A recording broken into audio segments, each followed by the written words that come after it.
নমস্কার সবাইকে, welcome to my blog. আশা করছি আপনারা সকলে খুব ভালো আছেন। স্কুল থেকে এসে একটু হাত মুখ ধুয়ে রেডি হয়ে বাজার যাচ্ছি।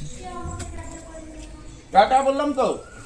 আর এই হচ্ছে রূপসার আদরের কাজু। যখনই বাড়ি থেকে বেরোবো তখনই এইরকম ওড়না ধরে জামা ধরে কামড়াকামড়ি করবে, টানাটানি করবে, মানে আহ্লাদ। সবসময় ওকে আদর করতে হবে, আহ্লাদ দিতে হবে, সেই জন্য। তা এই হচ্ছে ওর আহ্লাদ খাওয়ার পদ্ধতি। আয় আয় এখানে আয়, আয় আমার কাছে আয়। হ্যাঁ, চলো ছেড়েছে। কয়েকদিন আগে রামনবমী ছিল, তো তখন এখানে দারুণ করে সাজিয়ে পুজো হয়েছিল।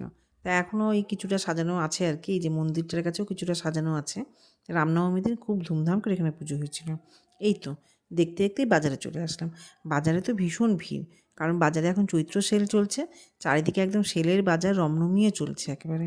তো বাজারে তো বাজার করতে যাবই, তার আগে প্রচণ্ড খিদে পেয়ে গেল। কারণ স্কুল থেকে এসেই বাজারের উদ্দেশ্যে রওনা দিয়েছি। এবারে পেট পুজো না করলে কিন্তু আমার আবার মাথা ঠিক থাকে না। তাই আগে পেট পুজো, তারপর অন্য কোনো কাজ। যদিও যাবো আমারই শাড়ি কিনতে, তাই জন্য আমার একটু মনের মধ্যে আনন্দও হচ্ছে, কিন্তু পেট পুজো না করলে ভাই মনের মধ্যে কোনো আনন্দ নাই। তা আগে পেট পুজো করে একটা ডবল এগ রোল অর্ডার দিয়েছিলাম। তো সেটা আগে খাবো, ভালো করে শান্তি মতো খাবো, তাহলে গিয়ে শান্তি মতো বাজার করতে পারবো। নাহলে আমার কিন্তু ওই যতই আমার শাড়ি কিনতে চাই, যতই আনন্দ হোক, কিন্তু তবুও কিন্তু আমার কিন্তু ভাই মাথা ঠিক থাকবে না। তা আগে খেয়ে নিই, তারপরে যাব বাজার করতে। তো এবার চলুন যাই বাজারে। মনমোহিনীতে এসেছি, শুনেছিলাম মনমোহিনীটাকে খুব ভালো ভালো শাড়ির উপরে সেল দিচ্ছে। তাই জন্য একটু দেখতে আসলাম, যে দেখি আগে ভিতরে ঢুকে। এই তো এখানেতে কিছু ডিসপ্লেও করা আছে। এই তো ঘাগরা আছে, শাড়ি আছে। তবে এগুলো না ফ্রেশ, এগুলোর উপরে সেল দিচ্ছে না। তবে সুন্দর শাড়িগুলো এবং ঘাগরাটাও বেশ ভালোই লাগছিল। তো এগুলোতে সেল দিচ্ছে না, এই যে সেলের জিনিসপত্র সব এখানে। তো ওই জিনিসগুলোর দিকে আর দেখলাম না, কারণ ওগুলো খুব একটা কোয়ালিটি আমার ভালো লাগলো না। তো একটু ভালো শাড়ি নেবো বলেই এসেছিলাম। তো একটু ভালো শাড়ি দেখতে দেখতে এই শাড়িটা বেশ ভালো লাগলো। কিন্তু শাড়িটার দামটা খুব বেশি বলছিল। 14,000 টাকা বলছিল, সেল দিয়ে নাকি 9,700 কত টাকা জানি বলছিল। কিন্তু 9,700 টাকা দিয়ে এই শাড়িটা নিতে আমার ঠিক ভালো লাগলো না। তাই শাড়িটা শেষমেশ পছন্দ হলো, ছেড়েই দিলাম। 9,000 টাকা দিয়ে এই শাড়িটা নেওয়ার মতো ইচ্ছে করলো না। একটু চকচক করছে বেশি।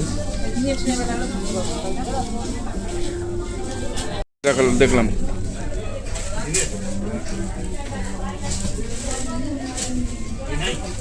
এই দুটো শাড়ি দেখার পর হলুদ শাড়িটাই বেশ ভালো লাগলো, একটু হালকার উপরেও আছে। তো যাই হোক, ওই যে কটা পছন্দ হলো নিলাম আর কি। তো নিয়ে এবার বিল করাতে হবে, তো বিলের ওখানে যে দাঁড়িয়েছে, হ্যাঁ বিল করিয়ে এবার রওনা দেবো আবার এখান থেকে। যে হয়েও গেল আমাদের কেনাকাটি, এখান থেকে এবার বেরিয়ে গেলাম চন্দ্রকান্তা। এটা চন্দ্রকান্তাতে চলেও আসলাম। চন্দ্রকান্তাতে না এই সময় সিল্কের শাড়ির উপরে ভালো সেল দেয়। তাই ভাবলাম যে চন্দ্রকান্তা থেকে কয়টা যদি সিল্ক দেখা যায়। তো এসে দেখি সিল্কের শাড়ি নিচে এইভাবে রেখেছে। তো দেখলাম যা শাড়ি সবই দেখলাম কিছু না কিছু ডিসপুট আছে, এবং ওরা সেটা বলেও দিচ্ছে যে ডিসপুট আছে, কোনটাতে দাগ আছে, কোনটাতে ফুটো আছে। তো কটা শাড়ি পছন্দ হয়েছিল, কিন্তু সেগুলোতে হয় দাগ আছে, নয় ফুটো আছে। এই যে এখানে দেখেছিলাম আমি সরিয়ে এই দুটো শাড়ি, একটাতে দাগ আছে আর ওই বালুচরিটাতে দেখলাম ফুটো আছে, এবং বালুচরিটা দেখলাম ভীষণ পুরনো স্টাইলে। তো ওটা না নিয়ে শেষমেশ কয়েকটা কুর্তি, একটা দুটো কুর্তি আর ওই ওর জন্য শার্ট পাঞ্জাবি এইসব নিয়ে বেরিয়ে আসলাম। এখান থেকে আর শাড়ি নেওয়া আমার হলো না। এই তো এই সবগুলোই পেমেন্ট করছে, কুর্তি আর কটা, একটা না দুটো শার্ট নিলাম আর পাঞ্জাবি নিলাম। নিয়ে এই তো এবার আমাদের এখান থেকেও হয়ে গেল। এবার ফেরার পালা, এবার বাড়ির দিকে ফিরবো। এবারে খাগড়ার বাজারে গেছি গরমকালে, আর আমরস খাবো না তা তো হয় না। খাগড়ার দিকে এই গরমকালে আমের এই দোকানটা বসে, ওরা আমরস বানিয়ে দেয়। ঠিক আছে, এইটা কিন্তু আবার শীতকালে থাকে না, শুধু গরমেই থাকে, ওরা টেম্পোরারি আসে। এইটা খাগড়ার বাজারে গেলে পরে কিন্তু এইটা আমি খাবোই খাবো। তো যাই হোক, ওই একটু আমরস খেলাম, ঠান্ডা ঠান্ডা আমরস, আহা মন প্রাণ জুড়িয়ে গেল। এবারে চলে আসলাম সোজা মোহনমল। ভাবছেন কি মোহনমলেও বাজার করতে আসলাম? না, মোহনমলে যে গাড়ি রাখলাম, রেখে আমরা এবারে যে লিফটে করে যাচ্ছি উপরে। মোহনমলে কিন্তু বাজার করতে আসিনি, এখানে এসেছি রূপসার বার্থডে সেলিব্রেশনের জন্য একটা সারপ্রাইজ পার্টি প্ল্যান করতে। এখানকার 90s প্যালেসের ম্যানেজার আকাশবাবুর সাথে কথাই বলা ছিল, ওনার সঙ্গে দেখা করে এই ছোট্ট হলঘরটা একটু দেখতে এসেছি, যেখানে বার্থডে প্ল্যানটা হবে আর কি। তো এই যে উনি এখন নিয়ে চললেন, চলুন যাই। 3:30 শেষ হবে ঠিকই, চলো ঢোকো।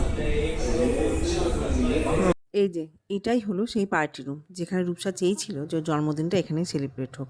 তো যাই হোক, এই রুমটা খুব একটা ছোট না, 20-25 জন নিয়ে করার মতন মোটামুটি ঠিকই আছে। আর ডেকোরেশন যদি আপনি আলাদা করে বলেন, এইখানে ডেকোরেশন কারেন্ট এখানে কোথায়? এই জায়গাটায় সাদা বোর্ডটায় ডেকোরেশন, এখানে কেক কাটিংটা ডেকোরেশন বলতে কি করে, কেমন করে দেবেন? দেখাচ্ছি, আপনার ক্যাটালগ দেখাচ্ছি। এবার বুকিংয়ের পালা। তো কথাবার্তা হয়েই গেছে, তো উনি ওনাদের প্যাডে লিখে দিচ্ছেন এবং আমরাও অ্যাডভান্স করে বুক করছি। 11 তারিখে রূপসার পরীক্ষা শেষ, তো 11 তারিখেই এটা বুক করছি। পরীক্ষা শেষ হলেই প্রোগ্রামটা করে ফেলবো। তো সেই মতোই সমস্ত কিছু অ্যারেঞ্জ করা হলো। তাহলে আর কি, এবার বাড়ি ফেরার পালা। কারণ সেই বিকেলবেলা বেরিয়েছি, এবার তাড়াতাড়ি করে ঝটপট বাড়ি ফিরছি এবং আমার ব্লগটাও এখানেই শেষ। তবে আসি বন্ধুরা, বাই।